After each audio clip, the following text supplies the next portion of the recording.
gente tem pesquisadores, a gente tem gente da ciência, a gente tem cirurgiões dentistas, principalmente no Brasil, que são renomados, têm fama no exterior. A gente não deixa nada, absolutamente nada a desejar e talvez a gente seja até, entre essas, melhor do que profissionais, do que estrangeiros, não é, doutor Paulo? Sim, o Brasil ele é uma referência mundial mesmo em odontologia, né? E nessa área, por exemplo, de digitalização, o Brasil também está sendo pioneiro, né?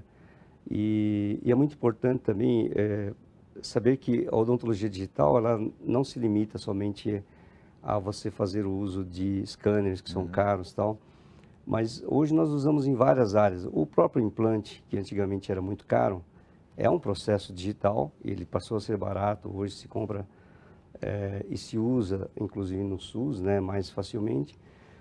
As coroas, hoje em dia, que são impressas também, são basicamente, hoje temos impressora de R$ 5.000, então antes custava 300 mil euros, né?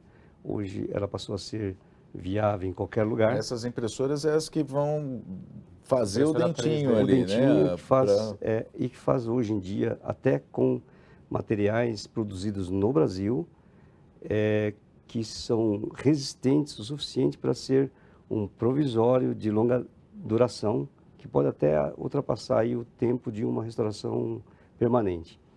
Já tem, por exemplo, a Aliarge ou a da Biatlante, já está com uma linha de produção também brasileira de scanners também. Então, quer dizer, esses processos estão cada vez mais sendo desenvolvidos para que, logicamente, no futuro seja viável, sim, para todos. Quer dizer, esperamos que, assim como houve um crescimento, e a gente vê da tecnologia, né, como, por exemplo, o carro, que antes não era viável para a população inteira, hoje quase não vemos pessoas que não usam da tecnologia. Mesmo que não tenha carro, tem pelo menos uma patinete elétrica, Sim. ou alguma coisa assim. Então, quer dizer, eu diria assim que a tecnologia ela até viabiliza mais rapidamente para a população todo o processo do que propriamente o que acontecia antigamente. Quer dizer, essa é a minha visão que eu tenho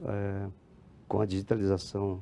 E a odontologia foi um dos segmentos que se atrasou um pouco nesse processo e esperamos que seja mais rápido agora, né? Eu acredito muito que seja mais rápido.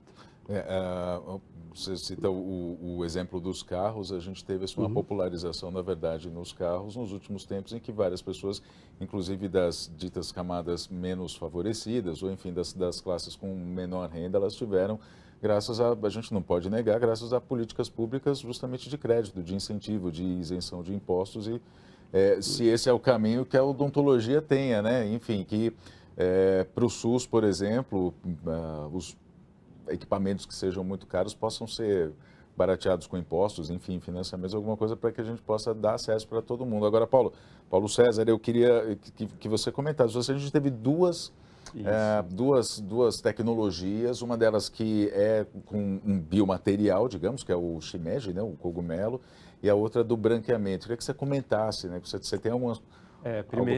Primeiro, assim, o SUS, vamos dizer assim, o SUS que a gente estava conversando aqui vai ter que fazer a mesma lição de casa que a pesquisa brasileira fez, né? Fico muito orgulhoso de ver os trabalhos que são feitos na Unicamp e também são feitos nas outras universidades brasileiras, mostrando a força da nossa pesquisa. Esse trabalho com o shimeji é quase uma tradição da pesquisa brasileira e da criatividade do pesquisador brasileiro, que já tem essa tradição de trabalhar com a biodiversidade da natureza para produzir produtos que têm uma viabilidade comercial e que podem trazer benefícios para a população. Então, é muito comum a utilização de extratos de diferentes plantas, produtos, frutas. Agora, cogumelo, para mim, ali foi uma novidade, E o Brasil tem muito dessa biodiversidade, né, para oferecer. Então, a evolução tecnológica, claro que eu e o Paulo estamos falando aqui mais da evolução da odontologia restauradora, do escaneamento, da fresadora, da impressora 3D, mas ela também está acontecendo claramente na área química, da indústria química, que é isso que a gente acabou de ver.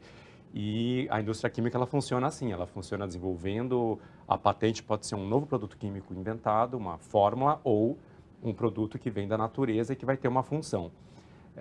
O grande desafio nesse caso, porque é como eu falei, né, a pesquisa brasileira, ela fez a sua lição de casa, formou muitos doutores de excelente qualidade e hoje consegue produzir uma pesquisa desse nível, né? Então, isso é uma coisa muito boa. O desafio da pesquisa brasileira, de uma pesquisa como essa agora, o próprio pesquisador ali comentou, agora ele precisa encontrar um parceiro que produza esse produto e para que ele chegue de fato na prateleira de uma farmácia ou na prateleira de uma dental, no nosso caso, para que seja adquirido pelo dentista ou pelo paciente para ser utilizado de fato. Esse caminho é fácil ou não é? Esse caminho não é fácil, mas o Brasil, a pesquisa brasileira, os órgãos que cuidam da pesquisa têm investido muito nisso, que é a integração da indústria com a pesquisa.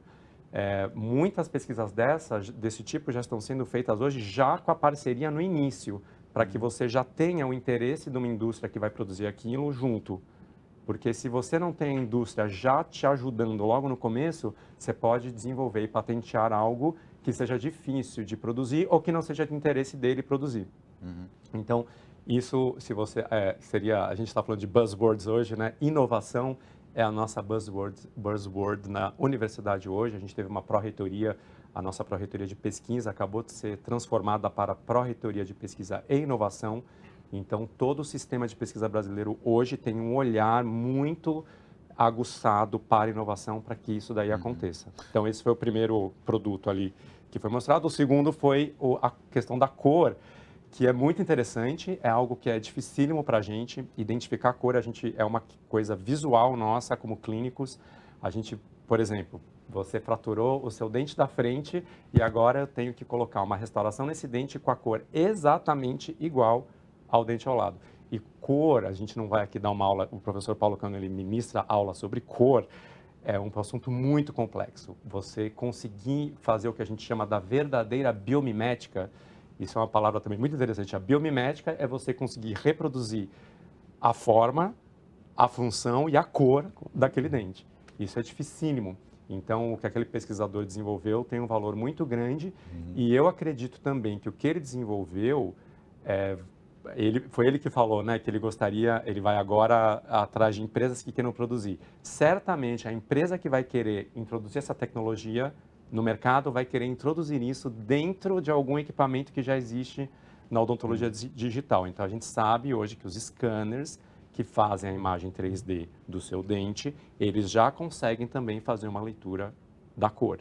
Então, só que essa leitura, a gente critica muito, né? A gente estava conversando aqui durante a reportagem, que é uma leitura que nunca é tão precisa quanto o nosso olho, e o dente tem muita variação, dentro do mesmo dente existe muita variação, existe muitos graus de translucidez diferentes. Mas provavelmente ele vai conseguir caminhar para um lado em que essa tecnologia esteja embutida, porque senão a gente começa a ter muito equipamento também.